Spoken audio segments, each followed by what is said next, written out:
warahmatullahi wabarakatuh. Halo, nama saya Dinda Vivana Rahmawati dengan NIM H540124124. Di sini saya akan menjelaskan tentang regresi linear berganda lanjutan di pertemuan 5 ya teman-teman. Dari pertemuan yang kemarin kita sudah belajar tentang regresi linear berganda dasar, sekarang kita akan belajar tentang lanjutan. Nah, di sini pokok bahasannya itu ada banyak teman-teman. Jadi teman-teman bisa diperhatikan atau nanti saat pempraktikan teman-teman bisa pahami. Nah, seperti yang sudah aku jelaskan minggu lalu, tuh aku udah ngejelasin tentang regresi linear berganda secara harfiah aja ya teman-teman. Jadi teman-teman bisa di sini dilihat juga ketika kita mau menghitung variabel dependennya, kita di sini harus menambahkan intercept plus koefisien regresi yang dipengaruhi oleh XI sama dengan ditambah B2 beta 2 atau yang bisa juga disebut dengan intercept yang kedua dan yang koefisien regresi yang dipengaruhi XI juga dan selanjutnya karena hubungan positifnya ini eh, selalu naik atau turun pasti akan sama ya teman-teman koefisien regresinya.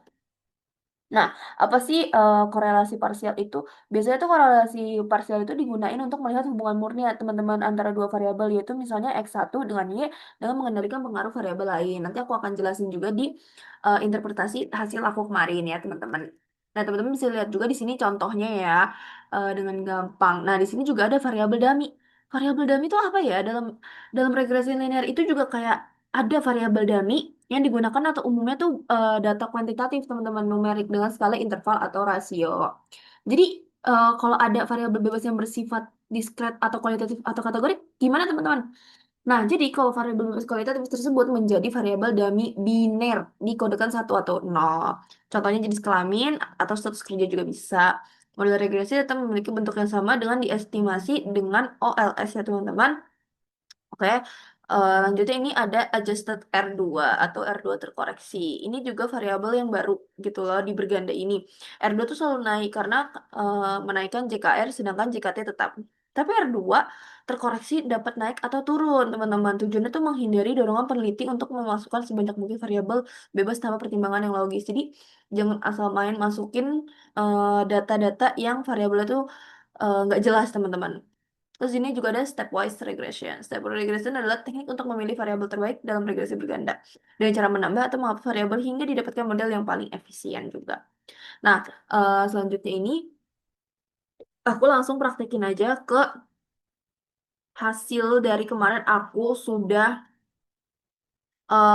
menghasilkan ini ya teman-teman. Di sini tuh ada konstanta C-nya atau biasa kita sebut tuh variabel C. Variabel C ini dengan koefisien 14532,09. Jadi, jika variabel X1 dan X2 bernilai 0, maka nilai rata-rata dari Y diperkirakan sebesar segini teman-teman. Artinya, tanpa pengaruh dari X1 dan X2, nilai dasar Y adalah 14532,09 ini. Terus koefisien dari X1-nya hasilnya 0,759652. Apa tuh artinya teman-teman? Setiap kenaikan satuan pada X1, misalnya pendapatan investasi atau variabel lain tergantung konteksnya ya teman-teman, akan meningkatkan Y sebesar 0,759652 satuan. Dengan asumsi X2-nya tetap ya. Karena propnya di sini terlihat nih teman-teman 0,000 itu lebih kecil ketimbang 0,05. Maka pengaruh X1 terhadap Y signifikan secara statistiknya. Terus yang kedua nih ada variabel X2. Koefisiennya 0,5520039. Jadi setiap kenaikan satu satuan pada X2 akan meningkatkan Y sebesar 0,5520039 satuan dengan asumsi X1-nya nih tetap. Kenapa? Karena nilai propnya itu 0,00007. Jadi lebih juga dari 0,05. Jadi X2 juga berpengaruh juga nih teman-teman signifikan terhadap si Y-nya.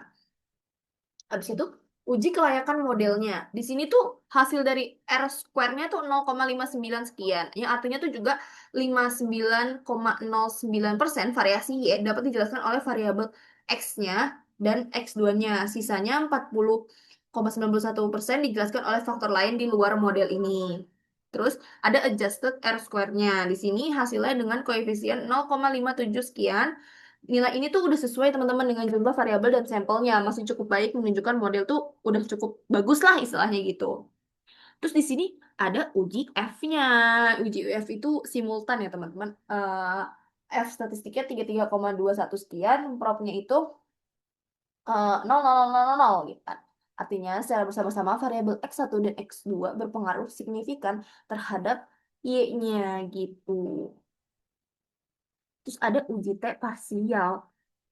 Semua variabel C, X1, X2 berpengaruh signifikan secara parsial terhadap Y karena nilai probabilitasnya di bawah 0,05 gitu teman-teman. Terus ada Durbin Watson nya di sini statnya. Hasil 2,11 sekian. Nilai ini mendekati 2, artinya tidak ada autokorelasinya gitu ya. Jadi kesimpulannya dari hasil yang EViews ini, model regresi ini baik dan signifikan. Dengan hasil X1 dan X2 berpengaruh positif dan signifikan terhadap Y, model menjelaskan sekitar 59% variasi. Ya, tidak ada masalah autokorelasi yang eh, memusingkan teman-teman gitu. Terus di sini aku akan menjelaskan juga dari hasil kemarin linear bergandanya di pengaplikasian RStudio. Sama ya teman-teman hasilnya seperti yang tadi di eViews. Di sini bisa kita lihat intercept dari konstantanya 15770. Jika nilai investment dan ekspornya tuh 0, diperkirakan sebesar 15,770 dalam satuan data kamu. Misalnya juta atau miliar tergantung datasetnya teman-teman.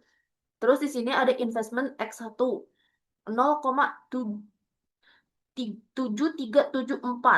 Setiap kenaikan satu, investment akan meningkatkan GDP sebesar 0,7374 dengan asumsi ekspornya tetap ya teman-teman. Ekspor S2 ini 0,5499. Setiap kenaikan satu satuan ekspor akan meningkatkan GDP sebesar 0,5499 dengan asumsi investmentnya tetap ya teman-teman. Terus di sini ada goodness of fit-nya atau kelayakan modelnya. Itu hasilnya di sini multiply R square. Artinya tuh 58,7%, 58,77% variasi GDP-nya itu disebabkan oleh investment dan ekspornya. Nah, terus di sini ada adjusted R square-nya nih, teman-teman. Hasilnya tuh 0,5702. Setelah disesuaikan dengan jumlah variabelnya, model masih menjelaskan 57,02% variasi GDP yang berarti model cukup baik. Nah, gitu ya teman-teman. Terus ada UGF simultannya juga di sini sama ya. Lebih dari 0,05 secara simultan ya, investmentnya ini dan ekspornya berpengaruh signifikan nih terhadap GDP-nya. Jadi kesimpulannya dari RStudio ini tuh model regresi berganda yang diperoleh signifikan secara keseluruhan adalah parsial. Dan parsial sih lebih tepatnya teman-teman. Investment dan ekspor memiliki pengaruh positif dan signifikan terhadap GDP-nya. Sekitar 58% variasi GDP bisa dijelaskan oleh dua variabel ini ya teman-teman. Model cukup baik digunakan untuk analisis hubungan antara GDP, investment, dan ekspor itu sendiri ya teman-teman. Jadi sekian dari pertemuan 5 saya kali ini. Wassalamualaikum warahmatullahi wabarakatuh.